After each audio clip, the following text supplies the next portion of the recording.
কাছাড়ের বরখলায় ধসে পড়ল ব্রিজ, নদীতে ঝাঁপ দিয়ে প্রাণে বাঁচলেন কয়েকজন। রবিবার গভীর রাতে কাছাড় জেলার বরখলার রংঘর ভাঙারপাড় সংযোগকারী হারাং নদীর ওপর নির্মিত ব্রিজটি হঠাৎ ধসে পড়ে। সেতুটি ভেঙে পড়ার সময় তার ওপর দিয়ে পারাপার করছিলেন কয়েকজন ব্যক্তি। ছবি দেখাচ্ছি আপনাদের, দেখুন। আচমকা সেতু ভেঙে পড়তেই তারা নদীতে ঝাঁপ দিয়ে কোনো মতে প্রাণ রক্ষা করেন এবং পরে সাঁতরে নিরাপদে উঠে আসেন। আপনাদের জানিয়ে রাখি, এই বিপর্যয়ের মাত্র 48 ঘন্টা আগে সেতুটি ভেঙে পড়ার আশঙ্কা নিয়ে এক্সক্লুসিভ প্রতিবেদন সম্প্রচার করেছিল নিউজ লাইভ বাংলা। সতর্ক বার্তার পরও কোনো পদক্ষেপ না নেওয়ায় আশঙ্কায় শেষ পর্যন্ত বাস্তবে পরিণত হয়েছে। জানা গেছে, দীর্ঘদিন ধরেই সেতুটি অত্যন্ত জরাজীর্ণ অবস্থায় ছিল। বিকল্প যোগাযোগ ব্যবস্থা না থাকায় বাধ্য হয়ে প্রাণের ঝুঁকি নিয়েই প্রত্যেক দিন এই সেতু দিয়ে যাতায়াত করছিলেন স্থানীয় বাসিন্দারা। এমনকি বাইক, অটো এবং ছোট 4 চাকা যানবাহনও চলাচল করত এই ফুট ব্রিজের ওপর দিয়ে। এলাকাবাসীর অভিযোগ যে বহুবার সংশ্লিষ্ট দপ্তরে জানানো হলেও কোনো ব্যবস্থা নেওয়া হয়নি, ফলে প্রশাসনের চরম উদাসীনতার জন্যই এই দুর্ঘটনা ঘটেছে। দেখাচ্ছি ছবি আপনাদের, দেখুন কাছাড়ের বরখলায় কিভাবে ধসে পড়েছে জরাজীর্ণ ব্রিজ। নদীতে শেষ পর্যন্ত ঝাঁপ দিয়ে প্রাণে বেঁচেছেন কয়েকজন। বরখলার রংঘর ভাঙারপাড় সংযোগকারী এই হারাং নদীর ওপর নির্মিত ব্রিজটি ধসে পড়েছে। দেখুন কিভাবে ধসে পড়েছে সেই ব্রিজটি। গতকাল গভীর রাতের ঘটনা, প্রশাসনের চরম উদাসীনতায় এই দুর্ঘটনার কারণ, অভিযোগ এলাকাবাসী। এ নিয়ে আমরা বিস্তারিত জানবো। আমাদের সঙ্গে সরাসরি রয়েছেন আমাদের প্রতিনিধি মান্তুনাথ। মান্তু, আমরা 48 ঘন্টা আগে এই যে জরাজীর্ণ ব্রিজের ছবি দেখে এক্সক্লুসিভ প্রতিবেদন আমরা তুলে ধরেছিলাম, তারপরও কুম্ভকর্ণ নিদ্রা ভাঙেনি প্রশাসনের এবং শেষ পর্যন্ত দুর্ঘটনায় পড়তে হয়েছে একাধিক মানুষকে। কোনো মতে তারা ব্রিজ থেকে ঝাঁপ দিয়ে নিজেদের প্রাণ বাঁচিয়েছে। এই মুহূর্তে ঠিক কি আপডেট রয়েছে? প্রশাসনের ঘুম কি আদৌ ভেঙেছে? দেখো রূপা, আমরা গত পরশুদিন সকালবেলা 8টা নিউজে এই বুলেটিনে আমরা সম্প্রচার করেছিলাম এখানে গ্রাউন্ড জিরো থেকে, যে এই হারাং সেতুটি যে কোনো সময় ভেঙে পড়তে পারে এমন আশঙ্কা ব্যক্ত করেছিলাম। এবং এর আগেও আমরা 1 বছর পূর্বেও কিন্তু আমরা এই যে সেতুটি নড়ে পড়ে সেই খবরটি আবারও প্রচার করেছিলাম এবং পূর্বের খবরের ধারাবাহিক খবর সম্প্রচারের যে ট্রেন্ড রয়েছে নিউজ লাইভ বাংলার, সেই ট্রেন্ড অনুযায়ী আমরা কিন্তু গত পরশুদিন এই সেতু যে বর্তমানে ভয়ানক পরিস্থিতি, যে কোনো সময় ভেঙে পড়তে পারে, সেই খবরটি আমরা সম্প্রচার করেছিলাম। এবং গতকাল রাত 8টা নাগাদে কিন্তু এই সেতুটি ভেঙে পড়ে এবং ফলে গোটা এলাকায় মানুষ এক বিভীষিকাময় পরিস্থিতির মধ্যে পড়েছেন রূপা। কেননা এই যে সেতুটা আমরা বর্তমানে দাঁড়িয়ে রয়েছি, সেতুর বেঁচে থাকা অংশে এর উপর দাঁড়িয়ে রয়েছি, সামনেই পুরো সেতুটি ভেঙে পড়েছে। আমার সতীর্থ ক্যামেরা পার্সনকে বলবো একটু পরে এক্সক্লুসিভ দেখানোর জন্য। কিন্তু রূপা, আমি বলছি যে এই সেতুতে প্রায় প্রতিদিন 15 থেকে 20টা স্কুলের পড়ুয়ারা প্রতিদিন নিত্য যাতায়াত করতে হয় এবং হাট বাজার থেকে সরকারি যে স্বাস্থ্য কেন্দ্রে বলুন, যে কোনো রোগীদের নিয়ে যেতে হলে কিন্তু এই সেতুটি ছিল এই নদীর ওপর পারে। আমার সতীর্থ ক্যামেরা পার্সনকে বলবো সামনে গিয়ে দেখানোর জন্য যে নদীর অপর পারে যারা মানুষ রয়েছেন, কয়েকটি গ্রামের মানুষ রয়েছেন, তাদের কাছে কিন্তু এই মাত্র একটাই ভরসা ছিল এই ফুট ব্রিজ।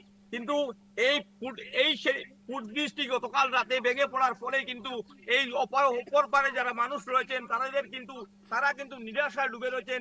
আমরা সতীর্থ আমার ক্যামেরা পার্সনকে বলবো দেখানোর জন্য জুম করে, এই এখানে লোক দাঁড়িয়ে রয়েছেন কিন্তু নদীর ওপর পারে, সেই সব মানুষরা কিন্তু বর্তমানে পুরো এক বিপদ ঝুঁকির মধ্যে রয়েছেন এবং তারা কিন্তু এক অসহায়, তাদের যাতায়াত বা যোগাযোগ ব্যবস্থা। আরেকটি কথা রূপা আমরা বলবো যে আমরা কিছুদিন গত 9 মাস পূর্বে হারাং নদীর কালাইন শিলচর সড়কের উপর একটি পূর্ত সড়কের একটি ব্রিজের আমরা খবর সম্প্রচার করেছিলাম, যেটা কালাইন শিলচর সড়কের হারাং সেতুর ব্রিজ। সেই ব্রিজটিরও খবর কিন্তু আমরা অগ্রিম জানিয়েছিলাম। একেবারে মান্ত, তোমার সঙ্গে স্থানীয়রা রয়েছেন, তারা কি বলছেন এই ঘটনা নিয়ে এবং এবারে তারা যোগাযোগের মাধ্যম, তাদের কি কোনো বিকল্প পথ রয়েছে সে বিষয়েও, বা তারা কি জানাচ্ছেন তারা কি করবেন এবার? দেখি, আমরা এখনো কিন্তু রূপা বৃষ্টি হচ্ছে, কিন্তু আমরা এখানে যদিও নদীর এই পারে কিন্তু এত লোক নেই, কিন্তু বয়ে না, কিন্তু আমরা দেখবো এখানে যারা স্থানীয় লোক রয়েছেন কিন্তু স্থানীয় যারা লোক রয়েছেন, ভুক্তভোগী লোক রয়েছেন, তারা কিন্তু নদীর অপর পারে রয়েছেন রূপা। আচ্ছা। কিন্তু আমরা চেষ্টা করব এখানে থেকে কিছু প্রতিক্রিয়া নেওয়ার এবং প্রতিক্রিয়া তুলে ধরার চেষ্টা করব রূপা। এখনো কিন্তু আমরা দেখছি কিছু লোক আসছেন, আমরা এগিয়ে যাওয়ার চেষ্টা করব। এপারে যারা লোক আসছেন তাদের কাছ থেকে কিছু প্রতিক্রিয়া নেওয়া যায় কি। দাদা, সেতুটা কবে ভেঙেছে? কালকে রাত 8টা 20 হয়েছে। 8টা 20। এই সেতু ভাঙার পরে কি পরিস্থিতি এখন? পরিস্থিতি তো আমরা খুব অসুবিধা হয়েছে, 4-5 হাজার মানুষের খুব কষ্ট হয়েছে। দেন আমরা বেশ কষ্ট হইব গিয়া স্কুলে ছাত্র লাগি, আমরা ছাত্র তো এখন স্কুল আইতে পারতো না আজকে থেকে। এবারে আমরা সব মানুষে আইয়া তো বাংলার বাধারা করে এই সব কিছু এখন আইবার কোনো রাস্তা নেই, মানে নদীর উপরে মানুষ আইবার কোনো ব্যবস্থা নেই, কোনো ব্যবস্থা নাই। এটা বিগত দিনে যুক্তিপূর্ণ আসলো জিনিসটা। আপনারা মেরামতের দাবি জানাইছিলেন? জানানোর পরে কই যে তো এটা বেশ দিন লাস্টিং হইতো না, কইছে যে এটা বাদে পরে যদি ভাঙিয়া যায় তাহলে আল্লাহ কি হয়ে যাবে এখন আবার দেখো রূপা, স্থানীয়দের অভিযোগ যে তারা প্রশাসনের কাছে দাবি জানিয়েছিলেন এবং প্রশাসন বলেছে যে এই সেতুটির অবস্থা খারাপ, যে কোনো সময় ভেঙে যাবে, কিন্তু তারপরও কিন্তু এই সেতুটি মেরামত করতে না করেনি। রূপা, আমি একটি কথা বলতে চেয়েছিলাম, এই কথাটি এই ঘটনার পর মান্তু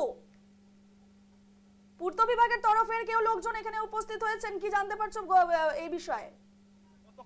গতকাল রাতে এটা কিন্তু একটা ফুটব্রিজ, এটা একটা গ্রামীণ এলাকার একটা নদীর উপর একটা ফুটব্রিজ। এটা প্রাক্তন যে সাংসদ ছিলেন সুস্মিতা দেব, একসময় সুস্মিতা দেব সাংসদ থাকাকালে কিন্তু এই সেতুটি নিয়ে একটা ফুটব্রিজ নির্মাণ হয়েছিল। কিন্তু আমরা একটি প্রতিক্রিয়া আগে নিয়েছিলাম, কিছু লোক ছিলেন, ভিজুয়াল নিয়েছিলাম, আমরা পরবর্তীতে সেটা তুলে ধরবো। সেই সময় সেই সেতুর যেটা কাজ হয়েছিল সেই কাজটাও কিন্তু অনেক ঠিকমতো সঠিকভাবে হয়নি এবং তারপর যে ক্র্যাক হয়েছিল, যখন ক্র্যাক হওয়ার পরও কিন্তু এই সেতুটি সংস্কারের কোনো উদ্যোগ নেওয়া হয়নি বলেই কিন্তু এই ঘটনা ঘটেছে রূপা। এবং তোমাকে এই কথাটি বলতে চাইছিলাম যে এই যে হারাং সেতুতে যে ব্রিজটি ভেঙেছিল, আমরা অনেক দুর্দশার খবর সম্প্রচার করেছিলাম এবং সেই হারাং সেতুর যে পূর্ত বিভাগের যে সেতুটি ভেঙে পড়বে সেই খবরটিকে আমরা কিন্তু নিউজ লাইভ বাংলায় কিন্তু আমরা আগভাগে জানিয়েছিলাম, কিন্তু তখন এই প্রশাসনে কোনো ব্যবস্থা নেয়নি। আজকের দিনে এই যে ফুটব্রিজ যেটা ভেঙেছে তা এই ফুটব্রিজেরও কিন্তু আমরা অগ্রিম খবর সম্প্রচার করেছিলাম, তারপরও কিন্তু কোনো ধরনের প্রশাসনের তরফে ব্যবস্থা নেওয়া হয়নি। কালকে যখন সেতু ভেঙে পড়েছে বা খবর ছড়িয়ে পড়েছে কিছু লোক নদীতে পড়ে গিয়েছেন এমন খবর সম্প্রচার হয়েছে, সেই সময় কিন্তু রাতে প্রশাসনের লোক এসেছেন এবং খবর নিয়ে গেছেন। এই মাত্র শেষ, এখন পর্যন্ত কোনো ব্যবস্থা নেই। আমি আমার সতীর্থ ক্যামেরা পার্সনকে বলবো রূপা দেখানোর জন্য। একেবারে আরো কয়েকজন রয়েছে, তাদের মন্তব্য জানার চেষ্টা করো মান্তু, কারণ তাদের যোগাযোগের একমাত্র মাধ্যম ছিল এটি এবং সে জায়গায় দাঁড়িয়ে যোগাযোগ বিচ্ছিন্ন হয়ে গেছে। এবারে তারা কি করবেন এবং তাদের পরবর্তী পদক্ষেপ কি হবে? প্রশাসনের তরফ থেকে এখনো পর্যন্ত লোকজন তেমন ভাবে এসে মেরামতের কাজে লাগেনি, সে জায়গায় দাঁড়িয়ে কতটা সমস্যার মধ্যে পড়তে হবে এখন তাদের, কি বলছেন তারা? আমি জানার চেষ্টা করব, যেহেতু বৃষ্টি হচ্ছে কিন্তু তারপরও লোক আসছেন, আমি যার প্রতিক্রিয়া জানার চেষ্টা করবো।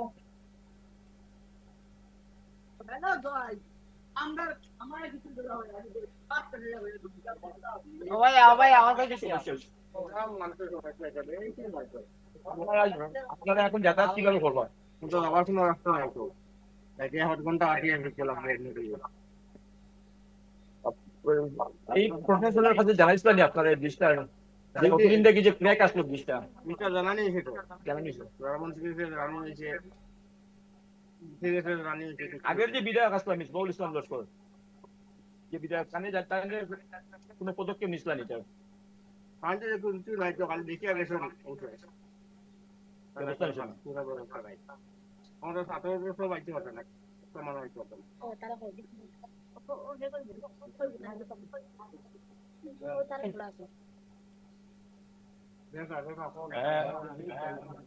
আমরা শুনলাম প্রতিক্রিয়া।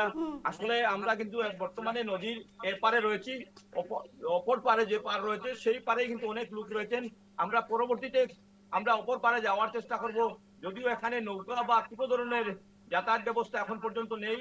কোনো ধরনের একটি নৌকাও এখনো, যদিও প্রশাসনের লোক এসে গেছে, কিন্তু যদি এখানে বোটের ব্যবস্থা করা হতো, আমরা গত সময় যে হারাং নদী বীজ ভাঙার পর যেভাবে নদীতে বোটের ব্যবস্থা করা হয়েছিল, সেইভাবে যদি বোটের ব্যবস্থা করা হতো তবে নদীর মানুষ পারাপার হতে পারতেন, কিন্তু এখন পর্যন্ত কোনো ধরনের নৌকা প্রশাসন ব্যবস্থা করেনি, যার ফলে কিন্তু নদীর এপারে যারা বেশি ভুক্তভোগী মানুষ, যারা এই পারে আসতেই হয়, তারা কিন্তু এখন পর্যন্ত কোনোভাবে আসতে পারছেন না। একেবারে তোমরা একেবারে কোন স্কুলের ছাত্র? তোমরা কোন স্কুলের ছাত্র? আমরা বিক্রমপুর স্কুলের উপরে। তোমরা এখন স্কুলে কিরকম আওয়া যাওয়া করতে পারো? সহপাঠীরা কিভাবে স্কুলে আইবা? ব্রিজের লাগে আইতে পারবা নি? স্কুলে আইতে পারতা না। অর্থাৎ মান্তু এটা তো যথেষ্ট কয়েকটা সমস্যায় পড়েছে ব্রিজের ওপারের মানুষ, কারণ ওপারের মানুষরা এই ব্রিজ দিয়ে কিন্তু এই ফুটব্রিজ দিয়ে তারা এপারে আসতো এবং এপারে স্কুল রয়েছে, বিভিন্ন দরকারি জিনিস বা স্বাস্থ্যের ক্ষেত্রে হোক বা যে কোনো প্রয়োজনীয় জিনিসপত্রের জন্যই হোক, বিভিন্ন দরকারি প্রয়োজনে তারা ওপারের মানুষ এপারে আসে। সে জায়গায় দাঁড়িয়ে ব্রিজ ভেঙে পড়ায় যথেষ্ট সমস্যার মধ্যে পড়েছেন ওপারের মানুষরা। আমরা ছবিতে দেখতে পাচ্ছি তারা ঠিক ব্রিজের মুখেই তারা দাঁড়িয়ে আছেন এবং যথেষ্ট সমস্যার মধ্যে এই মুহূর্তে তারা পড়েছেন। একেবারে যোগাযোগ বিচ্ছিন্ন হয়ে পড়েছে ওই গ্রামের মানুষের সঙ্গে এই দিককার মানুষ। সে জায়গায় দাঁড়িয়ে প্রশাসন আগামী সময় ঠিক কি পদক্ষেপ নেয় এবং মেরামতের কাজে বা বিকল্প পথের ক্ষেত্রে ঠিক কি ব্যবস্থা নেওয়া হয় সেদিকে আমাদের নজর থাকবে। মান্তু, আপাতত তোমাকে ধন্যবাদ জানাচ্ছি।